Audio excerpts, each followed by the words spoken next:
Welcome to another edition of Grace Under Pressure, where my guest today is Tom Ricks. Grace Under Pressure is that show that deals with what's so often dismissed as the soft stuff, the caring, the commitment, the courage we exert toward others. And when you do it from a leadership position, you do it to bring people together for common cause. And today, Tom Ricks joins us. He is a second-time guest, and he has a brand new book called Waging a Good War. It's about the civil rights movement from 1964 to 1954 to 1968. Excuse me, Tom. Anyway, let me tell you all about Tom. Tom is a author of many bestsellers, including First Principles, which we talked about recently, The Generals, Fiasco, a #1 New York Times bestseller. He's a member of two Pulitzer Prize winning teams at the Washington Post and the Wall Street Journal. He has been called the Dean of Military Correspondence. And his newest book is Waging a Good War, a military history of the civil rights movement, 1954 to 1968. Welcome, Tom Ricks. Thank you. Thank you for having me. As I told you before, I love this book because even though I, quote, know a great deal about the civil rights movement, reading your book, I realize how much more I have to learn. And your thesis about a military history is absolutely brilliant and breakthrough. So what made you want to approach the civil rights movement and the era that you discuss from a military and strategic viewpoint? Kind of two aspects of my life came together. First, my wife was active as a teenager in the civil rights movement. She was president of High School Friends of SNCC in Washington, D.C., SNCC being the Student Nonviolent Coordinating Committee, which was kind of a more radical wing of the young civil rights movement, though very much dedicated to nonviolence at the time she was part of it. And I was reading about the civil rights movement, partly to better understand some of the stories she told me.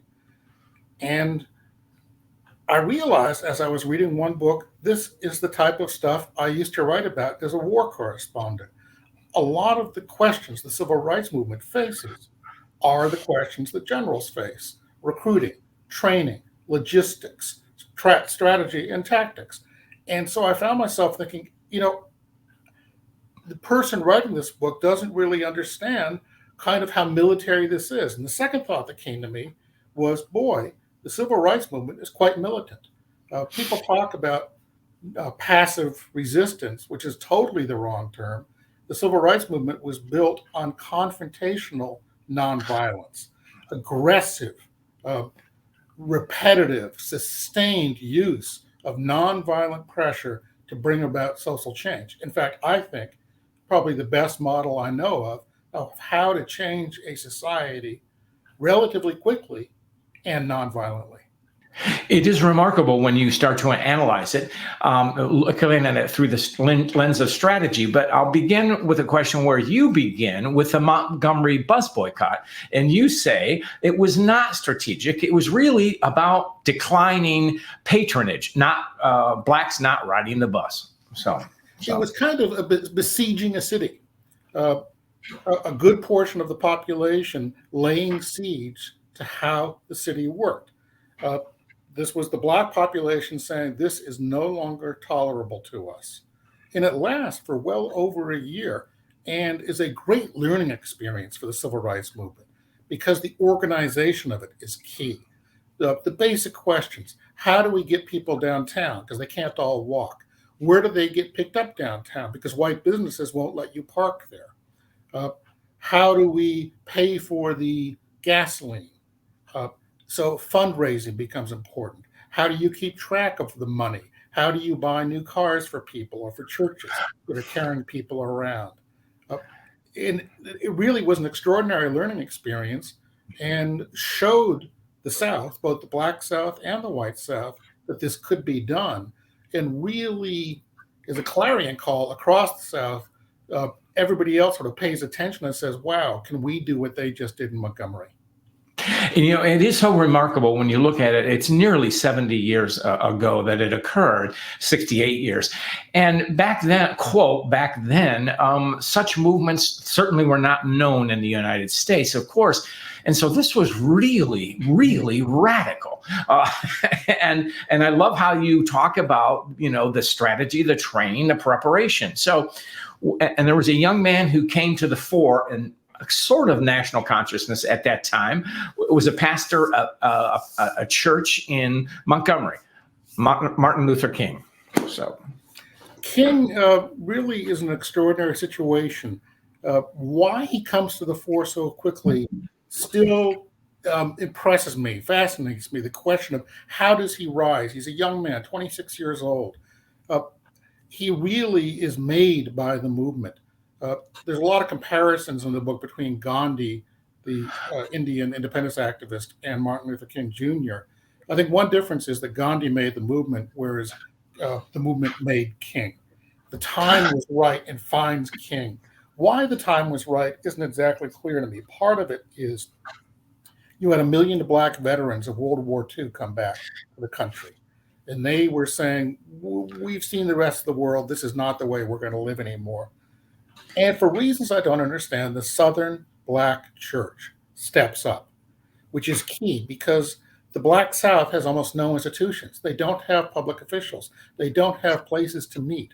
The church gives them safe, secure places to meet and to run their movement, to train their people. One moment I love is this natural sort of counterintelligence operation. The rule in Montgomery was if a strange voice called and said, hey, people down there running this bus boycott, what's going on tomorrow? The answer they were taught was, call your church. And that sort of made it secure. The church will know you. And you see this again and again through the movement, how you achieve unit cohesion in marches by making sure people know each other. They march in neighborhood groups. That prevents provocateurs from coming in and causing violence. It prevents infiltrators. It's just one of the many things they did that really made the movement work well. And there was a lot of things going on in the movement. And while we look at it, certainly with the hindsight of history, 2020 and all of these things, and it is something that's revered, most of us look at it as an act of courage and such words. The civil rights leaders were not all on the same page. And particularly the NCAA was not a big fan of Martin Luther King and SNCC and some of the other groups. Is that just my interpretation correct? So it's absolutely correct, because different groups had organized at different times with different goals. The NAACP was more Black middle class, more northern, more focused on legal strategies. They thought our way forward is through the federal courts, and they worked long and slow at that, too slow for a lot of people. They do achieve Brown v. Board of Education, the anti-segregation ruling in 1954 that really begins the modern civil rights movement. But they think they're kind of running things when other people are out ahead of them, when the students are out ahead of them. The students, you mentioned strategy. It fascinates me that the people early on in the sit-in movement in 1960 asked themselves such a fundamental strategic question. Who are we and what are we trying to do? And you mentioned that they have, yes, there's constant arguments. The meetings of the Student Nonviolent Coordinating Committee, SNCC, go on sometimes for days as they argue strategy. This is important, though. As one member says, if you're asking people to put their lives on the line, you have to listen to them. You have to hear them out. Will you tell line? Sorry. Yeah, that's okay. A crystalline. I promised you no audio problems this time. I'm sure. Anyway, you crystallize this story of where everything, the strategy, tactics, and preparation come together in the Nashville protests on the lunch counters, and talk about the preparation that it was students that went through. It was remarkable. So the training, the preparation is so key. People think of the civil rights movement, they did a bunch of demonstrations. The demonstrations are almost an afterthought. The movement exists in the training and the preparation. They spend days, weeks, hours, and months role-playing sit-ins before they go out and carry them out.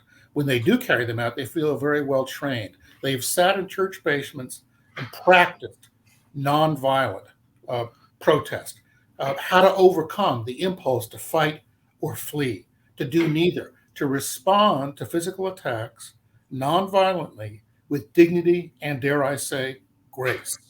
So, for example, somebody spits in your face and they were taught, ask the man for a handkerchief. Why? Because for that moment, there might be a human connection. And one student is amazed. A guy spits in his face and he says, sir, do you have a handkerchief? The man begins to reach for it and then says after a second, hell no. But for that one moment, there had been a human connection that they've been taught to make. What they really understood, what I think the base, the fundamental sort of foundation for them was the strategic discussions they had. As Diane Nash, one of the key leaders, put it, they said to themselves, who are we? The first question of strategy. Who are we and what are we trying to do? And the answer that Diane Nash devised was, we are people who will no longer tolerate segregation. Now, that white people may have to kill us, but that's on them. That's not on us. Well, when you talk about the threat of violence, what happened next, certainly the major movement were the freedom rides of Black students, again, with some whites riding on integrated buses throughout the South. And they were not welcome. And it was pretty dicey. There was one story where the bus was burned. Tell us about that one. So they go into Anderson, Alabama. And the KKK, the Ku Klux Klan, first attacks the bus at the bus station, punches the tires with knives and so on. The bus pulls out, manages to make it a couple of miles, then pulls over. And at that point, the bus is firebombed. The front door is held closed. Finally, an undercover policeman who's on the bus pulls his pistol and gets the door open. They tumble out. One young man, Hank Thomas, steps off the bus, coughing on the black smoke of the burning rubber and the plastic. And a man says to him, are you okay? And Hank Thomas says, yes. The man then swings a baseball bat into his head. And talk about courage. Hank Thomas is a remarkable figure. This young man, I think a 19-year-old college student at the time, having been through that, nearly dying, nearly being burned to death, a week later, as he's still recovering from his wounds, gets on another bus. The courage that takes to go through that and understand that this isn't theoretical, this is going to happen. Diane Nash was talking to somebody in the Kennedy administration who said, you people are going to get killed. She said, we know that. He said, no, you don't understand. You're going to get killed. She said, we get on the bus expecting to be burned. We don't let our volunteers get on the bus until they have signed a will and a last letter to their parents. That I think they do that in combat, do they not? When one embarks for combat, you do the same thing. Am I correct, Tom? It's a wise idea to prepare for that sort of thing. Right. They intuited it, they understood, especially because this was, a life or death situation. Right. Now we come to maybe one of the major confrontations was, derisively called Birmingham, i.e. Birmingham. And the story I've heard about Birmingham is that in the 50s, Birmingham was moving along with Atlanta, and they were vying for who would be the new quote city of the South. And it was said Atlanta got the airport, Birmingham got Bull Connor. Tell us about Bull Connor. It is true that in 1945, Birmingham and Atlanta were the same size. And as you say, Atlanta played its cards right, both on the airport and on civil rights, and Birmingham did not. Birmingham had turned over its political future to Bull Connor, a former minor league baseball announcer who had used that announcing job to run for office as head of police and fire in Birmingham. The Birmingham Police Department was brutal and violent. We don't know how many Black people it killed in the post-war era because their record keeping wasn't very good. We know at least 25, including 5 by one policeman at 4 years. The cops were not well paid. It was you made less money than a truck driver. They were enormously corrupt, and they thrived on taking money out of the Black community. And people liked that situation. And Martin Luther King and the Civil Rights Movement came to Birmingham in the spring of 1963 and said, we're going to change things. What I love is the figures like Fred Shuttlesworth in this book, secondary figures who should be better known. I think these are people who should be on postage stamps: Diane Nash, Fred Shuttlesworth, and so on. Fred Shuttlesworth is a minister in Birmingham, and he's called in by the white power structure. Reverend, we hear that Martin Luther King is coming to town. How can we stop that? Well, this is music to Shuttlesworth's ears. He says, I've been bombed twice. My house has been bombed. My church has been bombed. I never heard from any of you people. But now that Martin Luther King's coming to town, you want to talk.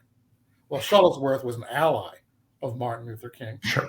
And together, they run this very successful Birmingham campaign, partly because they were adaptive in strategy. When marching adults didn't work, they marched children. And Bull Connor turns police dogs and fire hoses on those children. The fire hose is so powerful that if they hit your head, they rip out the hair along with the spot.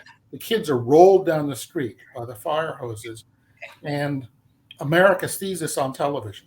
I'm glad you mentioned that, because those civil rights protests or the marching of children made national news, and I think you said there were news specials devoted to that, if I'm not mistaken. So until that point, white America really saw the civil rights movement as a regional thing that they weren't paying much attention to. With Birmingham, the civil rights movement really became something of national attention. It rose to number one for the first time in polls of what is the most crucial issue facing the country. And right after Birmingham in the spring of '63, President Kennedy devotes an entire press conference to civil rights, where he'd kind of been on the fence until then. Now he gets off the fence and says, we're actually going to have a Civil Rights Act, a major change. And then that's followed up. And part of the brilliant strategy of the civil rights movement, better than I think than the U.S. military does strategy, they always ask, what's next? How do we follow up? And they follow up in August of '63 with the March on Washington. And so this brilliant presentation at the end of that day by Martin Luther King, he says, okay, you've seen Bull Connor's nightmare. Here's my dream. And the Kennedy, and if I'm not mistaken, the Kennedy administration was not really enthused about the March on Washington, but thought it would be riots, essentially, and not good politically. Am I correct on that, Tom? So. They did. They didn't like the pressure. They thought that basically the Black people were trying to move too fast.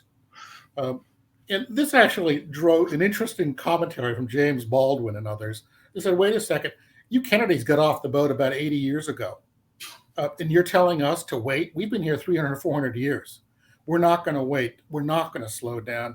We are here. The civil rights movement is here. And you're right. They bring 250,000 people into Washington. They are so brilliantly organized. There is not a single act of violence. Not a single marcher is arrested. And they police themselves. They actually bring in Black policemen from around the country to run security for the march. And not only that, as you add, when they left, they left it spick and span, clean, by design. So, and this is actually something I talk about in my book in terms of logistics. Everybody knows logistics is important, but nobody really knows what it is. Logistics is how you move people and things at a certain place at a certain time. The March on Washington is one of the world's great examples of a brilliant logistical planning and execution. Right. Now we come for that wonderful moment of peace and justice on the national and international stage. Then comes Freedom Summer, which was basically pretty much hell. Tell us about what happened in Freedom Summer. Two things about Freedom Summer. Number one, Freedom Summer, you're right, it's as close as the civil rights movement comes to a conventional combat, ground combat. They send in about 1,000 volunteers in the Mississippi, and this is led by SNCC and CORE, the more radical groups. The King's organization, the Southern Christian Leadership Conference, had said Mississippi's too hard, too difficult. It's a totalitarian state. And SNCC says, okay, then that's an opportunity for us. If other people are afraid to go in, we're going to send in our young students, and we are going to crack segregation open. And it's violent. People get killed. Churches are bombed, burned, houses are burned, people are tortured. And they come out of it not quite sure what they've done. And this is the second point I want to make. We know now that they were enormously successful. Before Freedom Summer 1964 in Mississippi, only 7% of Black people eligible to vote in Mississippi were actually able to register to vote. By 1968, 59% of Black adult Mississippians were registered to vote, and the politics began to change. One of the examples of this is a young man named Benny Thompson, runs for local office west of Jackson, later becomes mayor, later becomes a member of Congress, and today is chair of the January 6th Committee. So the January 6th Committee, trying to rescue or help democracy today, directly results in its chairmanship from Freedom Summer 1964 in Mississippi. Yeah, I've heard you mention that, and it's quite extraordinary. That is definitely. Now, part of it, and this is where you begin to talk about the human toll that it took on the volunteers, including Dr. King. And repeatedly, you talk about how much he didn't want to go to jail. I mean, as if anybody did want to go to jail, but it was very, very hard on him in particular, and then others. So, you want to address that, Tom? Sure. There was a Hollywood producer who was interested in making a biopic about King and kind of lightly says at the end of the conversation, how does it end? And King says, I know how it ends. I get killed.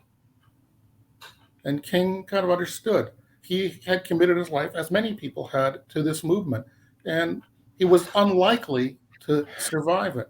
Another example is Dave Dennis, who is co-author, by the way, of a very good new book called The Movement Made Us. And Dave Dennis is the number 2 guy in running Freedom Summer in Mississippi. I mention him partly because by the age of 29, he had the body of an old man, high blood pressure, heart problems, and so on. But he goes to law school, and he walks into the law school library in Michigan one day, and he recognizes the woman behind the counter. And he realizes, oh, I know her from Freedom Summer. And he asks somebody after this woman's gone, what's she doing here? And he says, oh, she works here on a checkout basis from the local insane asylum. This is a work release program for her to try to integrate her back into society. And Dave Dennis remembers, oh, yeah, that's the young woman in Vicksburg. The police played Russian roulette with her head, put a pistol to her head. Horrible stories. And you draw an analogy throughout the book. You weave in about the Indian independence movement. You mentioned Gandhi, of course, and then you make toward the end of the book you talk about Gandhi took 2 years off from the movement after a violent confrontation with the British, and you speculate it's too bad King didn't have a hiatus about that. I mention it specifically because King himself had thought about this. From 1954 to 1968 is a very, very long time to be engaged in a daily struggle. And by the mid-60s, King is actively thinking and talking to friends about taking a sabbatical. He's talking to his friend Dorothy Cotton one day. He's rocking in a rocking chair at her apartment. And he says, I think I should take a sabbatical. And people were telling him, you're cracking, you got to do something. And he feels, though, I can't leave. He's raising all the money for the SCLC. He spends a lot of time doing fundraising speeches. And he feels if I leave now, things might collapse.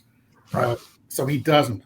You've got to wonder if he had been able to do that, if he'd been able to withdraw for a year, as Gandhi did, rebuild, reconsider, take a new direction. You could see him at the end of his life struggling for that new direction, thinking in broader terms about American society. He comes out against the Vietnam War vigorously, and that really was not help him nor the cause, if I am that correct in that, Tom. A lot of white liberals at that time who were still for Johnson, for the war, were very angry about that. Kind of split support for him. And in addition, he begins thinking about capitalism as a problem, grinding people up. How can we change the system? And he goes into change this wire right here. Can you still hear me? I can hear you wonderfully. Okay. There's one wire here that I suspect has gone bad. He goes to Memphis in the spring of 1968, supporting a garbageman strike and talking about a citywide general stoppage by Black citizens of Memphis, a different approach, a general strike of a type that hadn't been seen in America since before World War II. So he really is on a different course, and it's a tragedy to me that we don't know what more he might have gone on to do in his life. Right. I was thinking, reflecting on your work.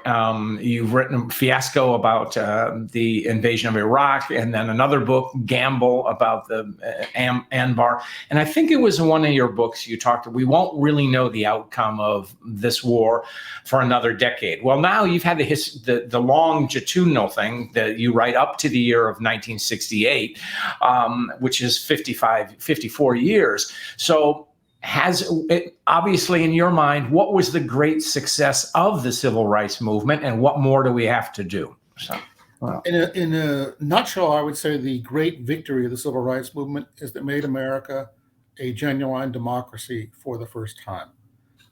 Until 1968, a big chunk of the American population was denied the basic right to vote. After that, Black people do begin to vote without suffering and losing their jobs or being attacked for it. And a couple of years ago, for the first time, there was a proportionality, which is to say that the Black representation of the U.S. Congress roughly equaled the Black population of the country, a rough measure of progress.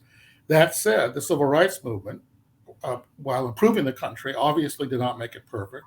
And I think right now we're in a reactionary phase. A lot of this country, I'd say probably 20% of white people, do not accept the achievements of the civil rights movement, have an attachment to white nationalism, and given the choice of running the country on their terms or living with a democracy, will go with running the country on their terms and abandoning democracy. And I think that's the national argument we're having right now.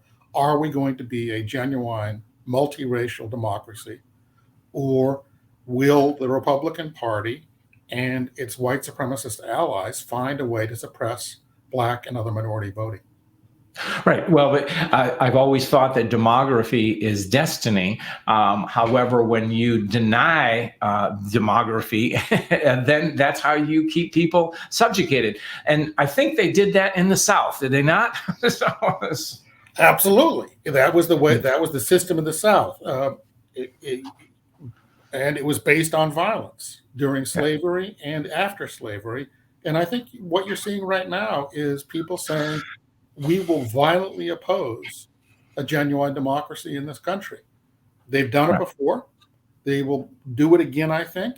The question now is how well this country can respond. I think the vast majority of Americans want a peaceful, multiracial democracy, but about 20% have real problems with that.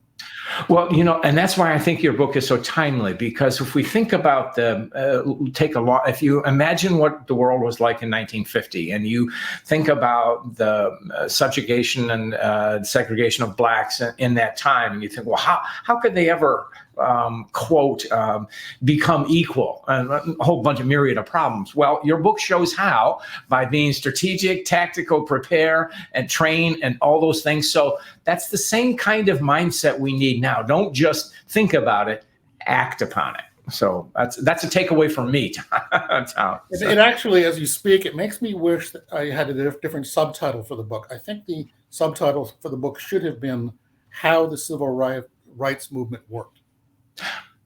Excellent. So, Tom, we're running down with our time. And as you know, I always ask our guests a story of grace. Is there something you'd like to share with us, Tom? So, it's an odd moment of grace because it's kind of a hinge of history moment.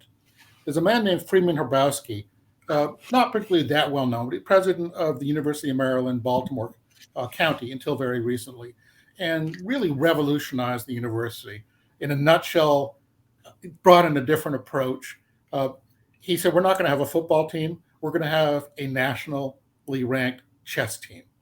And he recruited chess players from around the country. It's a brilliantly run little campus. He's done a wonderful job with it. When he was a young man, 12 years old, he was marching in Birmingham, Alabama. And he marched up the steps of City Hall, and Bull Connor looked at him and said, "What do you want, little nigger?" And Freeman Hrabowski, this young black man, said, "We want to pray." And Bull Connor spat in his face. And that, to me, is the hinge of history.